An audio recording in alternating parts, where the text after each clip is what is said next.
Hey everybody, welcome to some Tarot on the Go.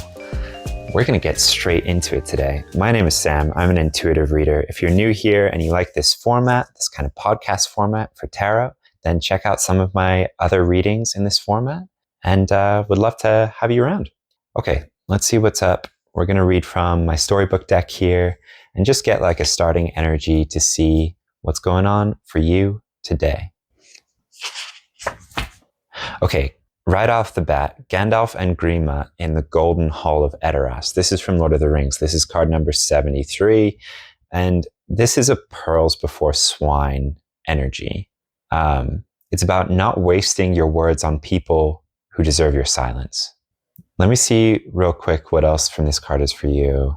Okay, so this is when Gandalf has come back as Gandalf the White, and there's no more messing around. Like, there's no time for nonsense anymore. You don't have time for selfish or wicked people or, just people who would argue with you and waste your energy. You're on a mission from source. So sidestep any people and situations that won't listen to you. This sometimes comes out when the time for diplomacy or kind words have passed. That doesn't mean you're like busting down doors and stuff, but it does mean that action or silence are better in your situation.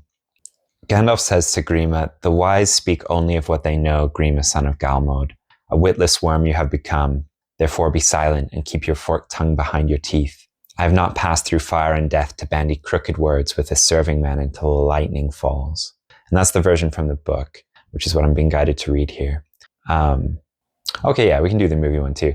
So in the movie, he says, "Be silent, keep your forked tongue behind your teeth. I did not pass through fire and death to bandy crooked words with a witless worm." Grima, the person he's talking to, has become manipulative and he relies on dark magic. So there's someone here, they might have changed and not for the better. And part of you recognizes this. You've been doing spiritual work. I don't think this would come out otherwise. And the part in you that is a seer sees the part in them that has become a witless worm. It's just like, don't waste your breath on them. Your time and your energy are spiritually important. So conserve them and spend them wisely, not on these people, not on people like this. And it's not a judgment, it's a discernment. All right, that's a starting energy. We're going to pull another one from this deck. Okay, Spider-Man living life as Peter Parker. Guys, there's lots of energy here about like, you might just need to be told that you're doing the spiritual work and you're rising above. Like, there are some energies around you that just aren't worth your time. Spider-Man living life as Peter Parker. Let's see what's here for you. So part of this card points out that you may be persecuted instead of thanked for doing spiritual work, and that you should choose to do it anyway for the highest good of all and with love, to conserve your energy. You've been invested with, like, Spirit has invested in you energetically, and they want you to spend it wisely, really to conserve it. It's a responsibility in actual fact. In Spider-Man, they say, with great power comes great responsibility, but it also goes the other way. With great responsibility comes great power. So the more you prove yourself to be a good steward of this energy, right? That's what happened with Gandalf. He's the only wizard who really stuck to his mission when he was sent to Middle Earth. And he's honored for it. And when he dies fighting the Balrog, he's brought back with greater powers, right? More cards from here? No, we're good. Okay. So there's this energy of investiture from Spirit, conserving that energy, using it wisely, not wasting your words on people who won't listen, and knowing that your work is important. Your mission is important, and that other people won't understand. Can't understand, truly. Like, yeah, the Gandalf and Grima card is a pearls before swine lesson. Okay, let's see wisdom from the Epics of Hind. Yeah, so there's one card here that we're going to find for you. Rukmini's Prayer. All right, going to read from the book for this one. Once, to show her love and devotion to Lord Krishna, Satyabhama, one of Krishna's wives, decided to give away wealth equivalent to his weight. Krishna agreed to be a sport and sat down on one side of a balance weighing scale. Satyabhama gathered all of her wealth and placed it on the other side of the scale, but it wouldn't budge.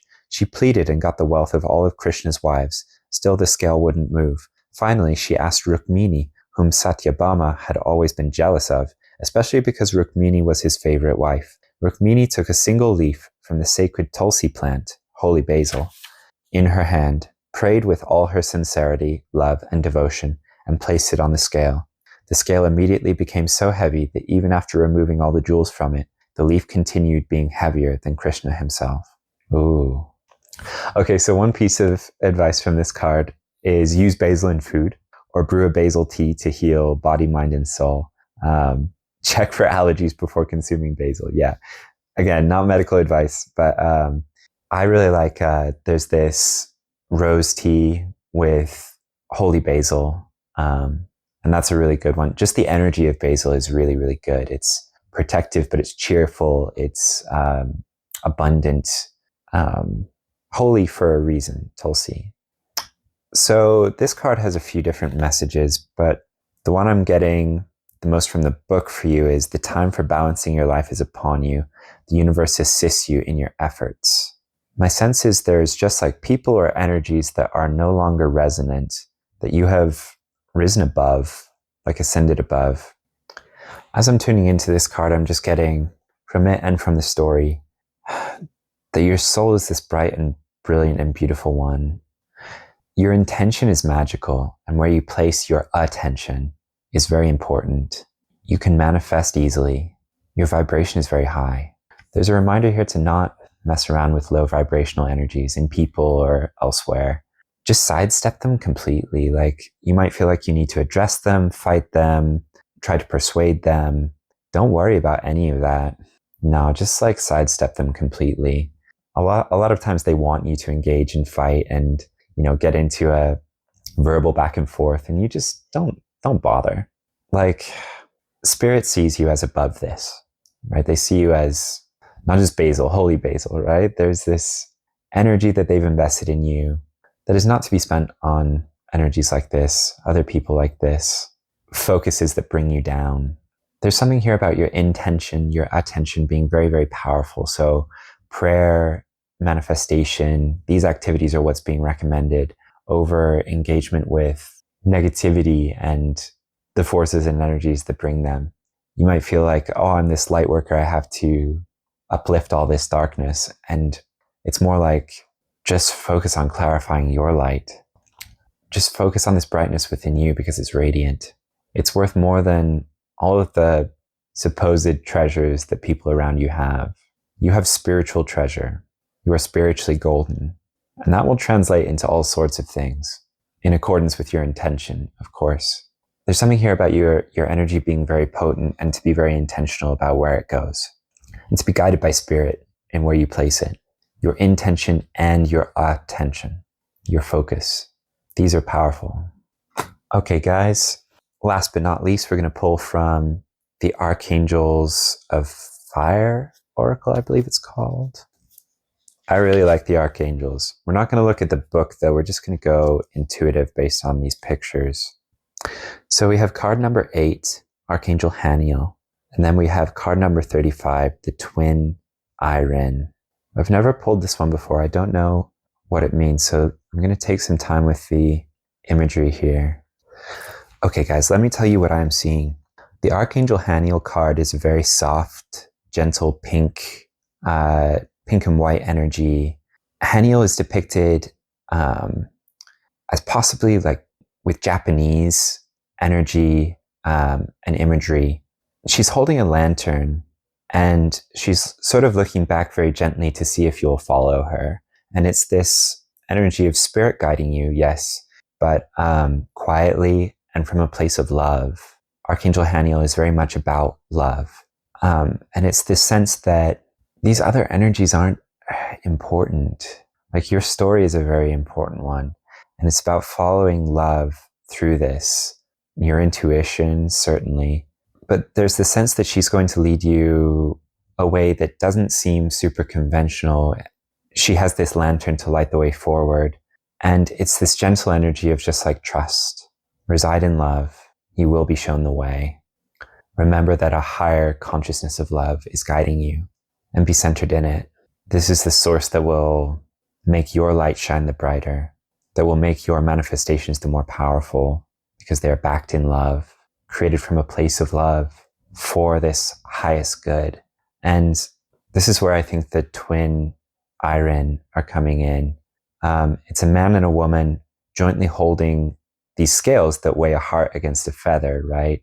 And underneath is a gavel of justice, but they're both blindfolded. And my sense here is like the divine is leading you lovingly, gently to a place of justice, of balance, but this is divine justice.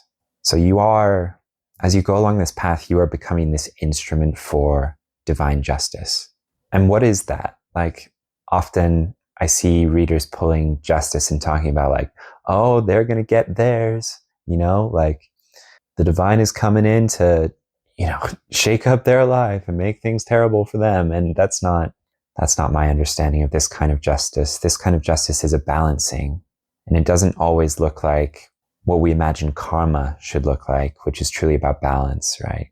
What it looks like is what the divine guides you to, right? Like if you are this instrument of justice, that justice will look a little bit different for all the people that encounter you. Sometimes, you know, you're a balance bringer. And sometimes what that looks like is, yeah, people might get served their just desserts through you. That might be what occurs, but that's not the mindset you have. The mindset you have is one of balance and love, and things just happen through you and around you when you agree to be, when you're guided to be this kind of vessel for justice, for balance. It can be as small as you are guided to show a stranger compassion, and they, on a terrible day, unbeknownst to you, are shown that there still are good people, and it rekindles their hope. Not to always bring it back to Gandalf, but if you're a Lord of the Rings fan, you may know that Gandalf secretly holds one of the elven rings of power. And he's very quiet about this. He doesn't mention it to anyone, but he's given it by Círdan the Shipwright, because the power of this ring is, it's the ring, the elven ring of fire. And the power of this ring is subtle, but powerful. Its power is to rekindle hope in hearts that have grown cold, or in a world that has grown cold, to bring warmth, to rekindle hope, right? So that may be, you might be like, okay, Sam, I'm chosen by the divine, but where's all my power? Like, why aren't I shooting laser beams out of my eyes? And it may just be that your presence is healing, or that you show people something in themselves that brings hope that they can change or they can improve. You may encourage them in ways that you don't even understand, just by showing them what's possible. Or you may show them their blind spots, right? Like there's that other side to justice where people may be triggered by you. But what you may bring into their life is a moment where they can choose better. They can choose differently for themselves. You may trigger them and they may get angry at you. You know, like going back to the Spider-Man living life as Peter Parker. No one treats him well in his day-to-day life, right? Like he's treated like dirt, and there are moments when the whole city that he's helping turn against him, right? Or they just don't appreciate him. They misunderstand him. And that's a lot of what you can expect when you embody this energy. I'm not saying that that will universally be the case. You might be received more warmly than you are received negatively, but you may inspire polarizing reactions in people. Not everyone wants to be shown this. And I'm going back to this blindfolded imagery of justice being dispensed through you while you are blindfolded. So this isn't conscious on your part. This is just through acting through love, being receptive to the divine, to spirit, to your soul, being guided by your intuition. And these dominoes will fall around you just as part and parcel of this journey that you're on, just as a result of your energy. This karma justice energy is very much like, it's natural. It's this flow of the universe to restore balance. Balance is quintessential, right? And we fight against it. But when you sign up to be this vessel for spirit, when you take on this role, balance gets restored around you, like a river flowing through a landscape. Like there's a balancing of the energy. And sometimes you might feel like, oh, that didn't feel like me or whatever. But if it was guided, if like you were put into that energy for a reason. So just know, even if you are earnest about this, if you practice spirituality from this earnest place, if you have this heart investiture from both yourself and the divine, even when it doesn't feel guided, it's guided. You're in the right place at the right time to dispense this justice. And when I say justice, I still hear someone hearing that in a harsh way, a brutal way, a sword being brought down. But attune to my tone here, attune to the gentleness with which this justice can be dispensed, is more often dispensed, in truth. This kind of justice is gentle. It offers people the chance to improve, but it doesn't nag them or try to persuade them, cajole or force. It is a gentle suggestion from the universe. You are a gentle, warm light from the universe, encouraging people to be their best version of themselves, to rise to the challenge, rather than to shrink against it or to lash out against it.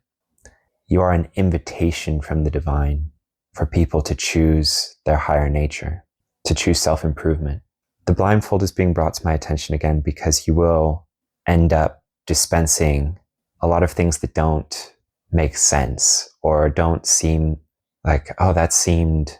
Look, just know that this justice is divine justice, right? So it's higher than you can comprehend, and people's reactions won't always match what winds up happening in their life as a result of it, right?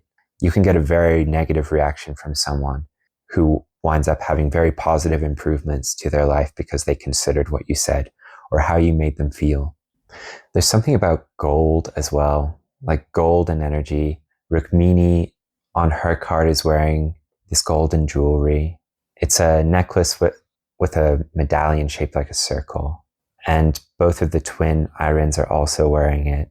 Haniel has a belt that's golden, and the card is surrounded in this golden orange energy. Yeah, I mean, you're a golden child, like a golden child of the universe. This golden energy has been invested in you, and it's sacred. You hold this sacredness, and it's both an honor and a duty. You don't have to rise to it, but I think you will. The strong encouragement here is to do so. Yeah, I'm here, and that's it. Message delivered. All right, guys, thank you for holding this energy. Thank you for bringing balance, even when you don't think that you are. This makes the world so much better.